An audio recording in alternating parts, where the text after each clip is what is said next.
I said at the beginning of this year that this was going to be a pivotal year. Why did I say that?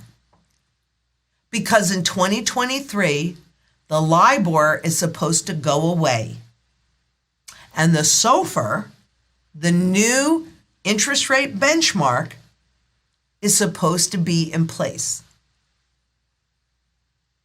And there's over 600 trillion in notional value derivatives. All of that needs to be converted by 2023. And when they tested it in 2000, and I think it was 19, it was a big fat fail. They tested it with 80 trillion. And then you heard nothing about it, but they postponed requiring the SOFR in every contract till 2023. So they couldn't do it then. Do you think they can do it now? It's never in history been done before. All of this are huge experiments, and they're experimenting with your life, with your savings, with your children's future, with your future. Is that okay with you? That's up to you. I can tell you, it's not okay with me. Everybody wants to be fairly paid for their labor. Everybody wants their wealth to last forever. But they don't want your wealth to last forever. Do they? No. But the fact of the matter is, only gold fulfills the original 4 functions of money. They've taken 2 of those functions away. Fair payment of labor, because if they could push a button and push in negative rates, well, you've worked, you've made your deposit, and now boom, it's attacking your principal. You're not getting fairly paid for your labor.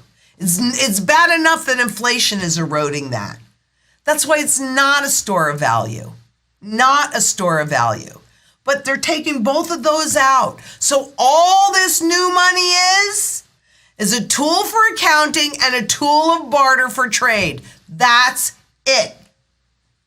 What is its value? What are you working for? You will never, if they have their way, the likelihood of you having the ability to accumulate wealth in this new system, some will. But will that be you? Probably not. Watch, because originally we had gold money, we had silver money. This is labor-based money. It's real. It's commodity-based money. It's tangible.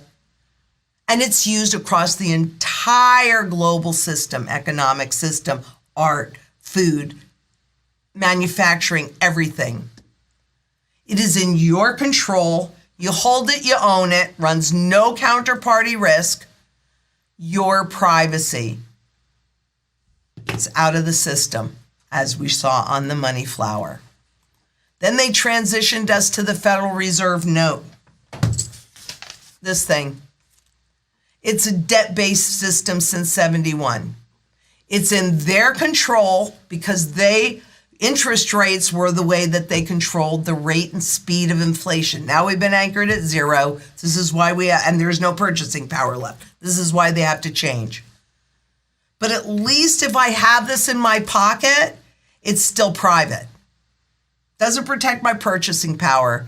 It does, at this point, protect my principal. And this is where they're taking us. Central bank digital currency. It's programmable fiat money. Who's going to write the programs? You? No. This is a club, and you and I are not in it. A CBD system could increase the amount of data generated on users and transactions. The collection and storage of this data would pose obvious privacy and cybersecurity risks, but it could offer opportunities for proper authorities to leverage. Oh yeah, they're going to leverage it. They're going to leverage it good. But I got news for you. It will not be to your benefit. It's really critical. This cross-border activity is more important than your privacy or than anything else. They want an integrated global value chain, mean that the world is no longer a collection of island economies, but rather a dense network of interconnections. So all we're hearing right now is about deglobalization. Look over here. This is that misdirection, another example of the misdirection. Look over here. We're hearing about deglobalization, but that's in the supply chains. Over here, they're talking about a dense network of interconnections, and this is all through the central banks and the financial system. That interconnected system is falling apart, and because it's already incestuously interconnected, it will reverberate throughout the system. And so what they're talking about is doubling down on what isn't working. Yeah, that makes a whole lot of sense. But of course, if the central banks have direct control over all of this, then they can keep control of it, right? Well, they're losing control of the system. So do you trust them? Do you trust them? I mean, I know I'm being redundant in that question, but that's really what you have to answer for yourself. Because if you stay inside of this system and do nothing about it to protect your wealth, to protect your purchasing power, to protect the value that you've already accumulated, they'll take care of that for you. You don't have to worry about it because you will own nothing and be happy. Do you believe that? It's true. Money can't buy you happiness, but it sure does take the yuck off your head. Using real names rather than private keys, that's what the CBDC is about. So there's no privacy.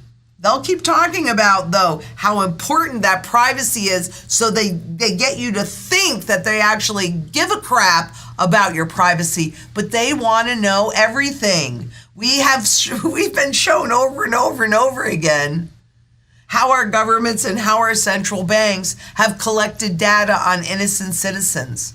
So you may say, why does that matter to you if you have nothing to hide? I'll tell you why it matters to me, because it's none of their business. I want my privacy. I want the wealth that I worked so hard for. You realize you work for and try to save money that by design, since the day you were born, by design, you have been losing purchasing power. They just like it slow enough that you don't ask for a raise. It's okay if the head of the corporations make 1,000 times what their workers make.